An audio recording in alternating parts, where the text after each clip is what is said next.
Hello everyone, this is Remlace from 40k Theories, and welcome to this new episode of 40k Lore for Newcomers.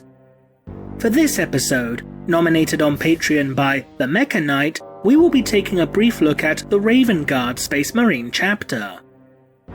This video will be a brief overview for certain events that may be explored in greater depth within additional videos in the future. So without further ado, let's begin. The first axiom of victory is to be other than where the enemy desires you to be. The first axiom of stealth is to be other than where the enemy believes you to be. The first axiom of freedom is that justice without force is powerless. Force without justice is tyranny. The Raven Guard are a loyalist Space Marine chapter that has served the Imperium of Man faithfully since the dawn of the Great Crusade, created as the 19th Legion of the Legione Astartes. Like all Space Marines, the warriors of the Raven Guard are genetically enhanced transhuman super soldiers that are larger, stronger, and more resilient than baseline humans. Unlike the majority of Space Marine chapters, the Raven Guard are a chapter that specializes in the arts of infiltration, reconnaissance, and guerrilla warfare. They are experts in operating behind enemy lines, stalking their targets from the shadows before delivering a devastating and precise surgical strike at their foe's weakest point. To complement this method of engagement, the chapter also makes heavy use of rapid reaction units such as assault squads, gunships, land speeders, and drop pods in order to act as the proverbial dagger that slits their enemy's throat. However, while the battlefield records of the Raven Guard may indeed prove exemplary, the gene seed of the chapter has begun to deteriorate, not only developing a number of flaws, but also making it incredibly difficult for the chapter to recruit new battle brothers in order to replenish the losses accrued through battle. Despite the chapter regularly operating whilst under strength, this has not detracted from their eagerness to continue their battles against the enemies of mankind, and the Raven Guard will not hesitate in utilizing their entire arsenal if it means claiming victory for the Imperium. Forget nothing, forgive no one. Originally the 19th Legion of the Legione Astartes, the initial incarnation of the Raven Guard would first make their presence known during the course of the Terran Unification Wars. During this particular period of time, the Raven Guard would often be utilized to perform a number of covert assassinations in order to crush any faction that refused to submit to the Emperor. In addition, not only would the 19th Legion continue to excel in the art of infiltration, but the Legion would also make frequent use of terror tactics in order to weaken the morale of their foes. The Legion would prove instrumental in the conquest of the nation-state of Ursh, a region comprised of what formerly had been Russia and Central Asia, which was ruled over by a techno-barbarian warlord known as Caligan of Ursh.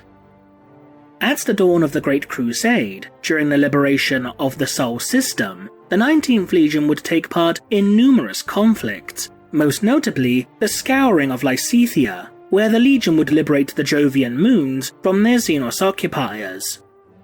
However, the cost incurred by the Legion during this particular campaign was incredibly high, resulting in an extreme number of casualties, both civilian and Astartes alike. It is even implied that a significant number of warriors who took part in the liberation of Lysithea had received severe psychological trauma due to the horrors witnessed and atrocities committed during the course of the conflict. A high number of the campaign's veterans would even be recalled from active service by the masters of the Emperor's gene forges, never to be seen again. As a result of this, the surviving veterans of the campaign would don their armor with Jovian runes, to not only serve as a reminder of their victory, but to also commemorate the losses suffered by the Legion. Over the course of the Great Crusade, the 19th Legion would frequently act in support of the 16th Legion, the Lunar Wolves, where they would often act as an occupation and anti-insurgency force. The Primarch of the Lunar Wolves Legion, Horus Lupercal, would express his appreciation for the skills and battlefield prowess provided by the 19th Legion. Approximately 100 years after the commencement of the Great Crusade, the Legion would be reunited with their Primarch Corvus Corax, who was discovered upon a moon orbiting the forge world of Kayvaan named Lycaeus.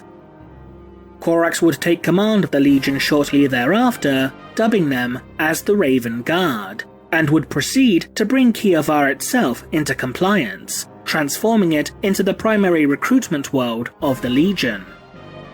After Kayvaan was brought into the Imperial fold, the world's forges would begin manufacturing a number of specialist vehicles for the Legion, such as the Whisper Cutter light transport and the Shadowhawk, a stealth variant of the Thunderhawk gunship. The Raven Guard would then begin to make alterations to their battle doctrine, as Corax was disgusted by the notion of his Legion being used as terror troops and as an oppressive occupation force, as they reminded the Primarch of the Kayvaan tech guilds that he fought against during his youth. Corax would instead transform the Legion into one that would specialize in stealth and guerrilla warfare.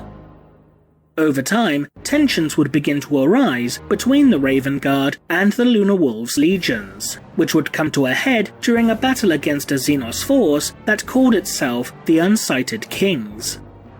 This battle would become known in historical records as the Battle of Gate 42.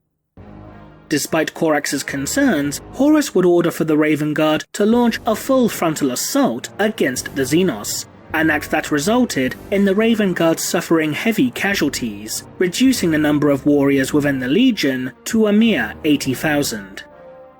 Corax was so enraged that the lives of his Gene Sons were so casually discarded that he swore to never serve under Horus's command again. Not long after this, Corax would begin regarding many of the Legion's Terran elements with distrust and suspicion. Eventually, this resulted in the Primarch banishing many Terran-born Astartes, such as high-ranking officers or veteran squads, from his Legion, sending them on various crusades in order to, in the Primarch's eyes, keep his Legion pure, as he disagreed with their methods of waging war.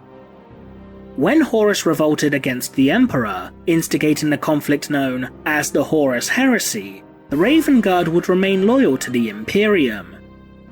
The Legion would be one of several that were dispatched to the world of Istvan V, where Horus and his allies were currently stationed, in order to quash Horus's nascent rebellion. However, the Legion would be utterly decimated when they, along with the Loyalist Salamander and Iron Hands legions, were betrayed by the Wordbearers, Night Lords, Iron Warriors, and Alpha Legion, who in secret had sided with Horus. Roughly 90% of the Raven Guard Legion was destroyed during the ensuing massacre.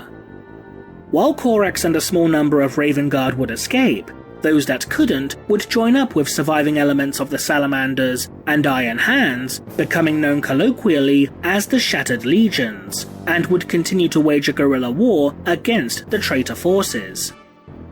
Corax would lead the bulk of the Raven Guard to Terra, in hopes of obtaining the Emperor's aid in rebuilding his Legion.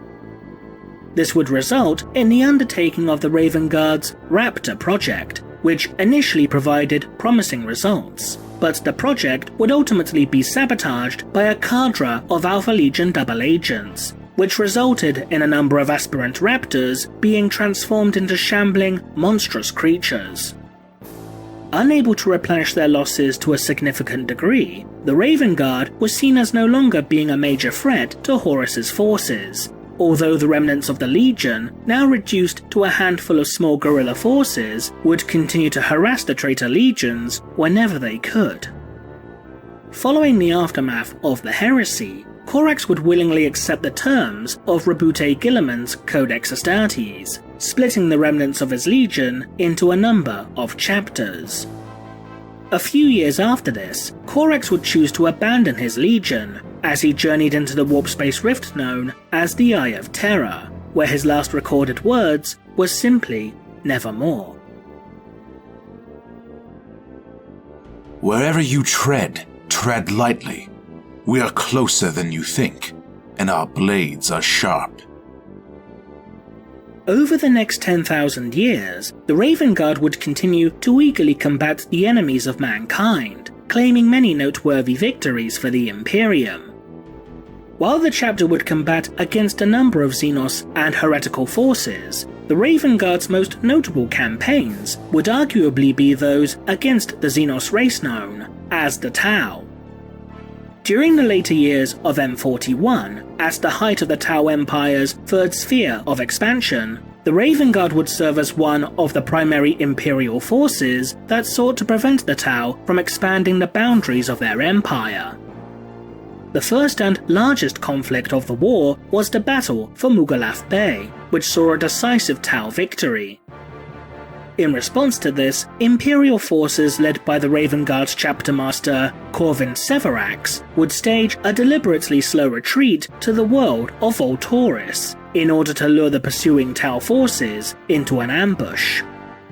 The attack would prove successful, inflicting a sizable number of casualties upon the Tau, although some of their number, including Commander Shadowsun, would successfully avoid destruction and escape.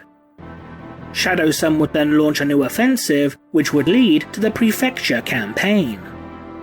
The fighting upon Prefecture between Imperial and Xenos forces would prove to be incredibly bloody and brutal, with both sides suffering from heavy losses. In an attempt to end the conflict with a single decisive blow, Severax would attempt to assassinate Commander Shadowsun. The chapter master would be duped into slaying a decoy of the Tau commander, before he himself was struck down by Shadowsun. Shadow Captain Kayvaan Shrike, seeking to avenge the death of Severax, would launch a desperate counterattack to reacquire the gene seed of the slain Astartes. Despite their best efforts, Imperial forces were eventually forced to withdraw, which would allow for a massive influx of Tau reinforcements to successfully make planetfall. However, as a result of his actions, Shrike would become the new and current chapter master of the Raven Guard. Despite the losses that the chapter had incurred, the Raven Guard remained undaunted. With the aid of the other surviving Imperial forces, the Raven Guard would launch another assault against the Tau, successfully recapturing Mugalaf Bay from the Xenos. Eventually, thanks to the Raven Guard's efforts, the Tau would be forced to withdraw before retreating towards the heart of their empire. Victoris aut mortis. The Raven Guard are a Codex-compliant chapter who closely adhere to the tenets of the Codex Astartes, although the chapter does diverge in certain areas, particularly in regards to the designations given to specific ranks. For example, the chapter master of the Raven Guard is known by the term Master of Shadows, while captains are often known as Shadow Captains. The warriors of the chapter have been known to adopt fatalistic or melancholic mindsets, although they still remain eager to battle against the enemies of mankind. When potential aspirants seek to become inducted into the chapter, they will be tasked to stalk the forests of Kayvaan in order to hunt a raven with only their wits and bare hands. This proves to the chapter's Masters of Recruitment that a prospective aspirant bears an aptitude for stealth, and that he is capable of striking unheard and unseen from the shadows.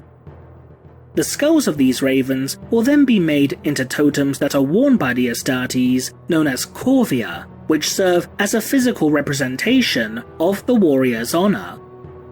Should a Raven Guard fall in battle, then one of his battle brothers will claim his corvia in order to bear it, and by extension his fallen brother's honor, into battle, before it is eventually buried within the heart of the Kayvaan forests. The gene seed of the Raven Guard suffers from a number of notable flaws. The implants of the Raven Guard have a high percentage of being rejected by an aspirant's body, forcing the chapter to repeatedly rely upon the purer and more stable gene seed stocks from Terra's gene vaults for the purpose of creating new Astartes. This causes the chapter's recruitment and gene seed implantation process to be a far slower and more carefully measured affair, forcing the Raven Guard to regularly operate whilst under strength.